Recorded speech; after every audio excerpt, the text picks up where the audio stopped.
오늘은 역대하 19장 말씀 함께 살펴보겠습니다. 우리가 18장의 말씀을 우리가 잠시 떠올려보고 들어갈 텐데요. 우리 18장에서 여호사밧이 참으로 하나님을 경외하는 그러한 신앙을 가지고 있었음에도 불구하고 그가 아합과 잘못된 동행을 맺고 그런 동맹 속에서 오히려 위기에 처하여 큰 전쟁 가운데 휘말리는 그런 장면을 보았습니다.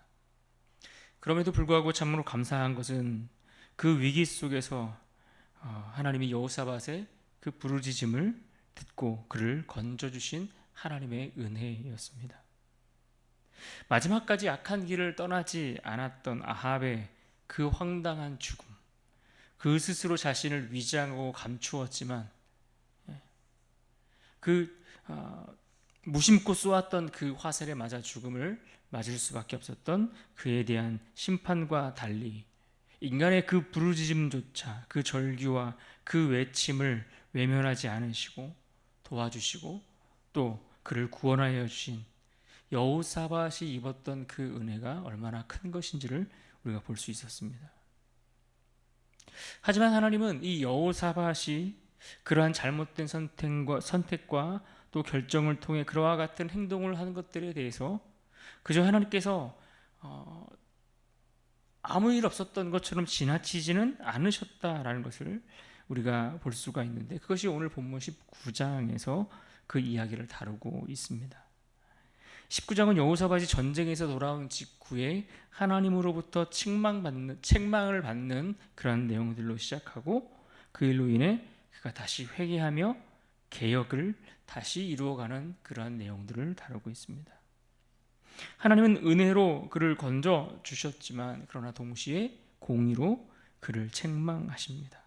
그리고 이런 과정들을 통해서 여호사밧은 또다시 하나님 앞에 정의로운 선한 일들을 행하기를 힘쓰고 그런 정의로운 재판과 공정한 통치를 이루어가고 세워감으로써 그렇게 나라를 안정시켜가고 정돈해 나가고 있는 것이죠.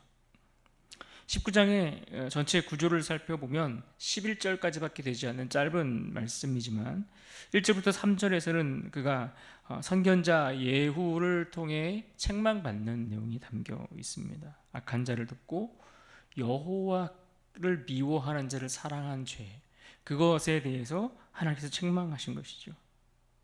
또 4절로 7절까지는 그 이후에 여호사밧이 어떻게 하나님 앞에 회개하고 또 백성들을 다시 하나님께로 돌아오도록 개혁의 힘을 썼는가 하는 것을 다루고 있습니다.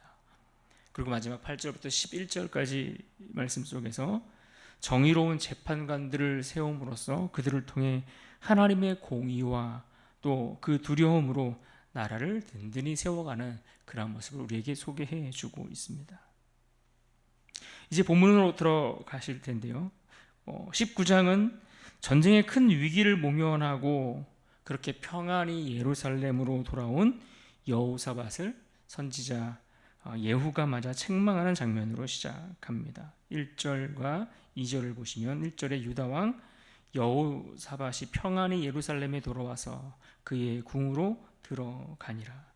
그리고 2절에 이렇게 말씀합니다. 하나님의 아들 선견자 예후가 나가서 여호사밧 왕을 맞아 이르되 왕이 악한 자를 돕고 여호와를 미워하는 자를 사랑하는 것이 옳으니까 그러므로 여호와께로부터 진노하심이 왕에게 임하리이다.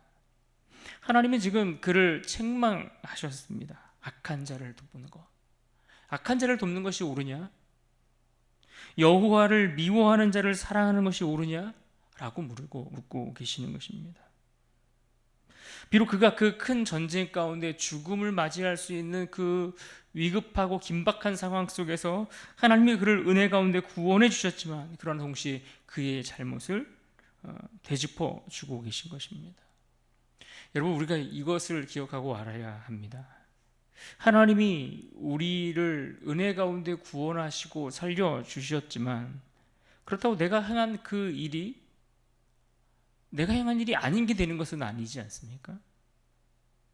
내가 행했던 그 악한 행위가 없었던 일처럼 사라지지 않더라는 겁니다.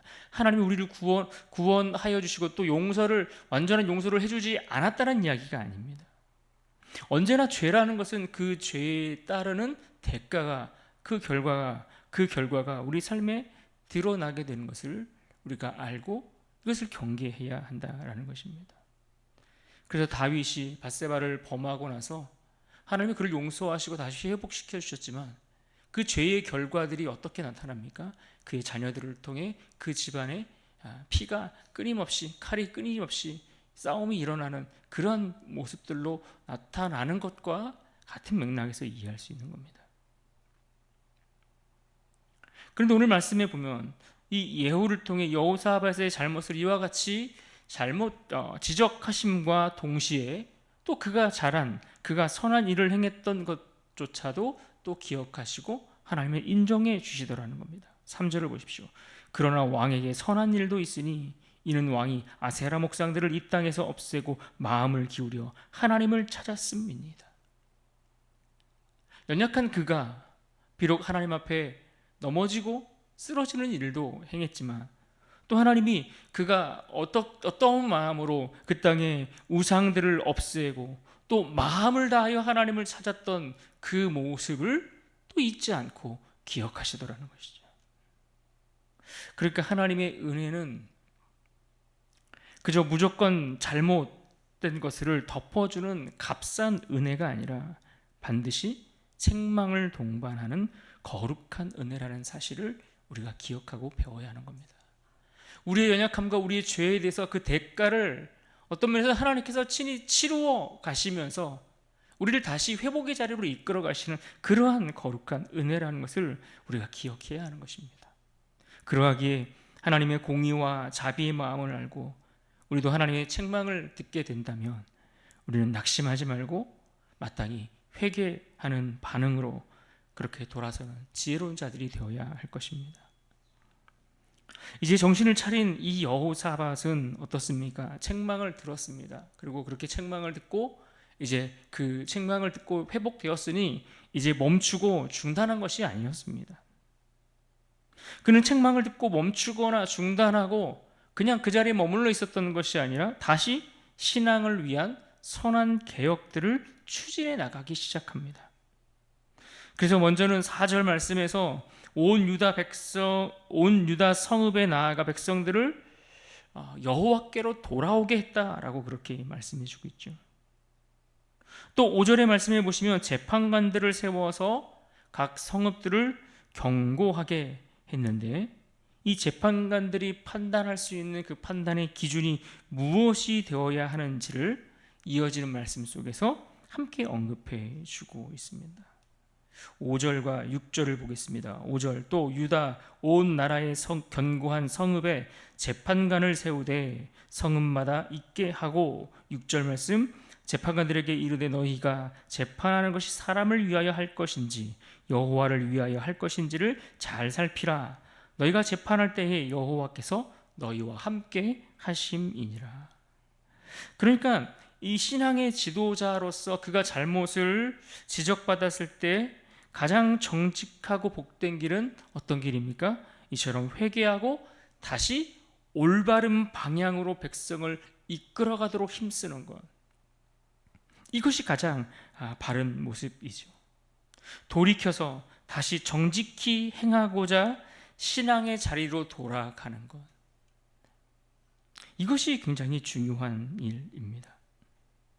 우리가 우리의 가정과 우리의 개인의 삶을 넘어 교회 안에서조차 우리의 연약함이 드러나고 보여지게 될 때 그 자리에서 우리는 멈추고 끝나는 그러한 일들이 있지 않아야 합니다.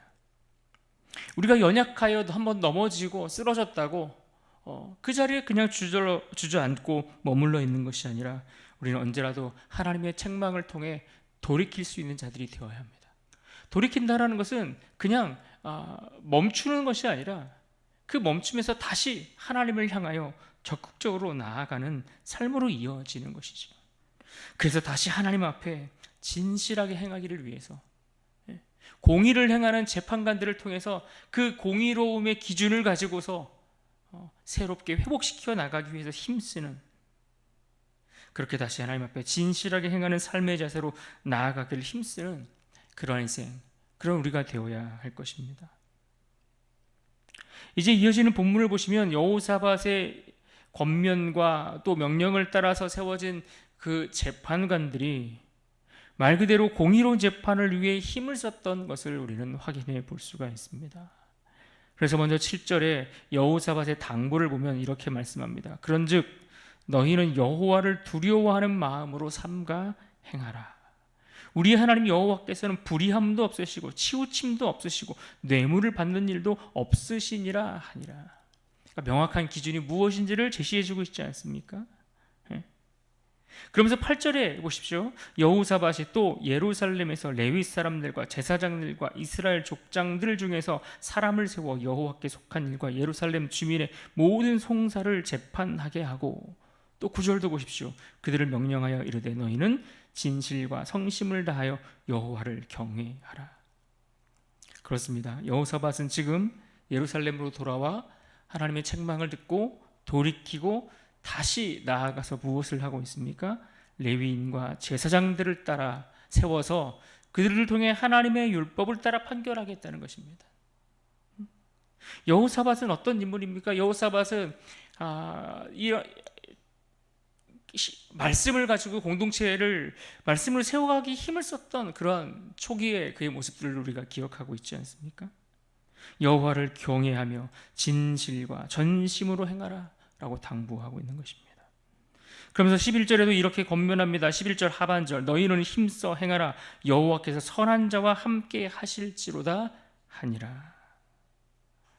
지금 우리는 이 여호사밧이 결국 하나님 나라의 공동체를 세워가는 모습을 보고 있는데, 특별히 그는 말씀 위에, 공의 위에, 말씀이라는 공의 위에 그 나라를 세워가려고 애를 쓰는 모습을 우리가 보고 있는 겁니다.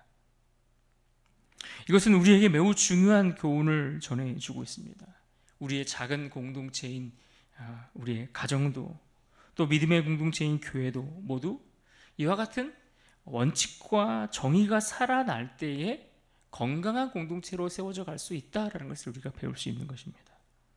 분명한 말씀의 기준이 없이, 말씀이 우리에게 지시하는 그 기준이 없으면 결코 우리의 가정도 우리의 교회도 건강하게 유지될 수 없는 것입니다.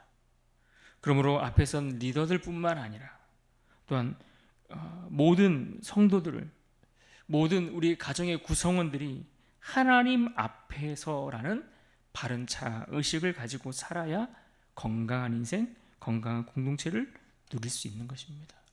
하나님 앞에서 그 말씀의 기준을 따라 살아가는 그런 삶의 기준들이 있어야 한다는 것을 우리가 기억할 수 있기를 바랍니다. 그런 의미에서 오늘 본문 말씀 가운데 함께 기억하고 싶은 것은 우리 19장 6절 말씀을 우리가 좀 기억하고 붙들 수 있기를 바랍니다. 6절 말씀 같이 한번 읽어볼까요? 시작. 재판관들에게 이르되 너희가 재판하는 것이 사람을 위하여 할 것인지 여호와를 위하여 할 것인지를 잘 살피라.